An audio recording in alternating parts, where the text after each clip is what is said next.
And now, my conversation with librettist Andrea Fellows-Feinberg about the genesis of Finding Wright. And Andrea, Howdy. hi. So, no surprise that this story became interesting to us. I'm going to tell my side of the narrative, and then I'm going to let you tell your side of the narrative. The origin Um, story. but the origin story, as we say. Andrea and I have been great friends for many, many years and wonderful colleagues as well in the art of opera through the Santa Fe Opera. Um, Andrea came to Dayton for the first time, I think, in 2014 when she wrote new libretto, new dialogue for the Magic Flute, which is problematic, let us just say, in its treatment of women and race.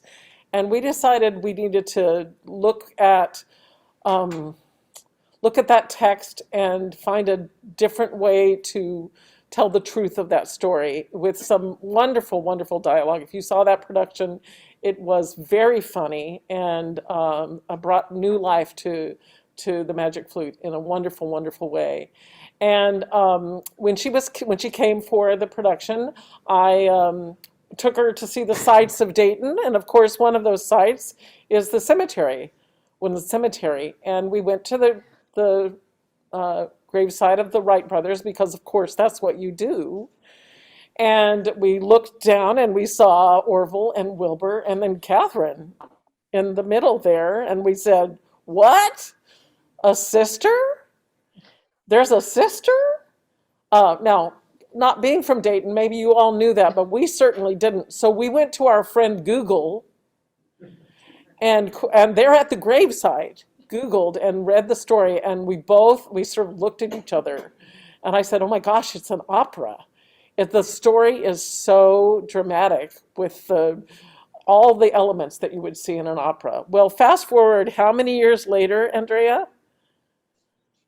When When we were at with Tom and Francis in Yeah, Santa Fe. dinner. Yeah. So So that's we 4 years yeah. ago. Mhm. It was a few years after that we were with Tom and Francis in the Santa Fe Opera where they came to hear the apprentices and sort of pitched the idea of making this into an opera. And Tom said, "Well, as it so happens, I have my own 25th anniversary and the 60th anniversary of Dayton Opera coming up. This would be a great thing to commission." So that's my side of the story. And from there, I will let Andrea talk about the process of making this amazing story into the libretto of an opera. Okay. Thanks. Thank you, Kathleen. Nice to see you, Harry, and everyone here on the screen, and hear all the voices in the room with you, Kathleen. Um, it's interesting because I feel that like Harry and Kathleen, like they covered it all.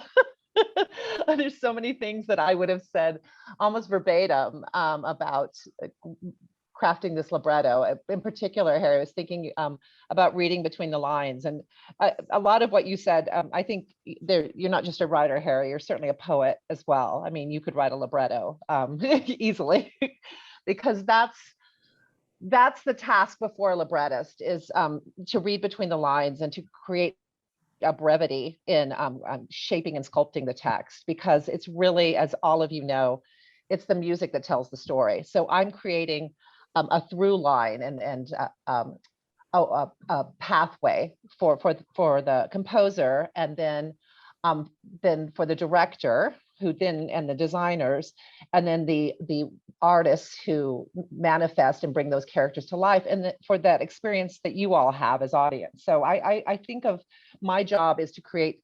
Here's another metaphor: the bouillon.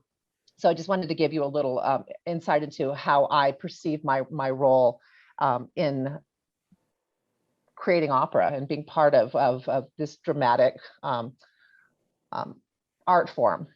So the thing about what Harry was talking about, one of the things I became fascinated from the very beginning was that it's not just. Let's start with letters and correspondence. I mean, that was a big part of anyone's life in that period of time. We didn't text, we didn't call each other on the telephone.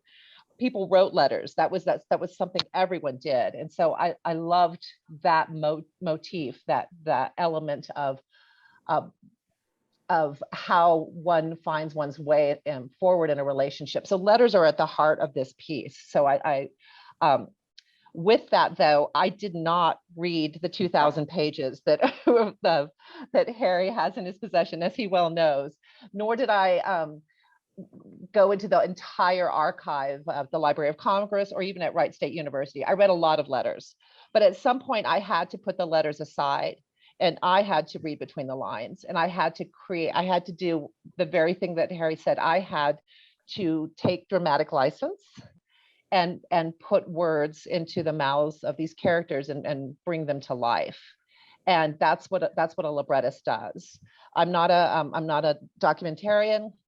I'm not a historian. I'm a storyteller. So that's what we did. Laura and I took what we agreed upon to be these key moments in the narrative arc of Catherine's life. And then we did this other, I think, wonderful thing. And this is a total credit to Tom Bankston. We created a contemporary character that really represents Harry, Kathleen, and me, and all of you. When we first found out about Catherine, and we all became like, sister? What? And she becomes totally obsessed with Catherine Wright. She is the one who reads every single letter. She's the one who researches and finds every single document. And her obsession and her relating to Catherine and discovering what a completely unique and significant and human being she was, finds her way back to some degree of self and recovery from the loss of her husband. So she's grieving, and she starts to find her way back. So that character's name is Charlie, and I also, a huge amount of credit also goes to Kathleen, who was the dramaturg on this project. I mean, she was hand in hand with Laura and me throughout this project too. And yeah, I think is that sufficient? That's great.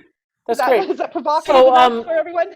So the way I sort of try to make it make sense to people is, if any of you have seen Julie and Julia, you know that? So that's right, Kathleen. Yeah. How a modern day character who's at 6s and 7s in their lives, who just, is at sea in every part of their lives. They're just, nothing's working. How connecting to this other person. Now, of course, Julia Child was still alive, but working through that life, working through her book, that character finds her way and finds her own voice. And that's what our character does. It's sort of, what is the purpose of, well, this is a whole nother story, but what is the purpose of history? What is the purpose of learning about all of that, if it's not to help us find our own way, to learn something, and also to see how we connect from generation to generation. Let me just also say that I personally feel, and I know Andrea feels, and I think Tom feels as well, that there aren't enough stories in opera where, with women characters who have a positive outcome. Our leading character in this story is not Catherine, really. Our leading character is Charlie. And Charlie doesn't die. Charlie thrives because of what she learns from Catherine. And if we all can, I think, as the director, as the dramaturg, what I take from it is, and especially, look, I'm going to cry, that Catherine suffered many, many losses in her life. But if you read her letters, they are filled with positivity. She seemed to manage to every little thing that happened in her life and every big thing that happened in her life. She managed to find her way.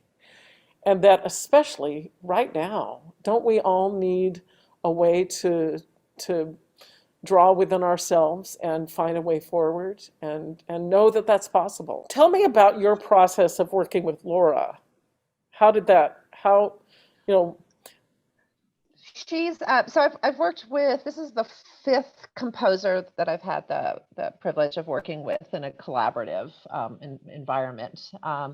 She's easily the most collaborative artist with whom I've ever worked in that regard. There was we worked well, the first thing we did was we put together the scene by scene, or what I call it, the beats of the piece. What what was happening when. We came up with this wonderful phrase called fractured time, which you all will experience in the piece, that Kathleen was alluding to, where things are because in opera is fantastic in that way. Time doesn't really exist. That's one of my favorite things about opera. It's spectacular. There's temporal disparity.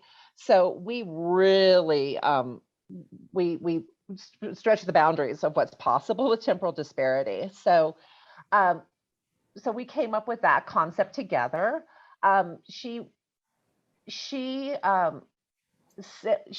works, she's a very visual composer, which is a little bit a different way of working with someone. She really very synesthesia, and she feels the entire world of the piece as she's writing it, and handwrites everything in the beginning.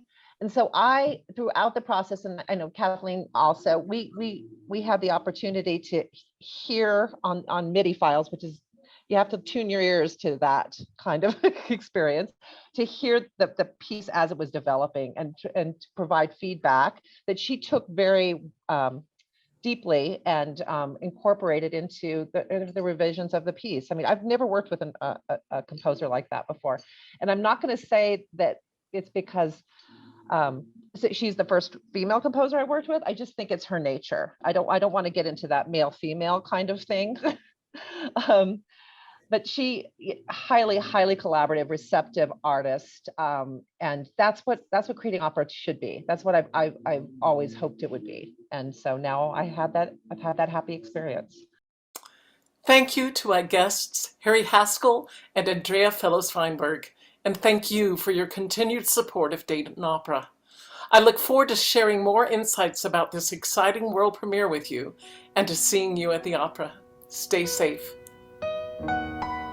Light as air, light as air, oh, white thing to spin sugar,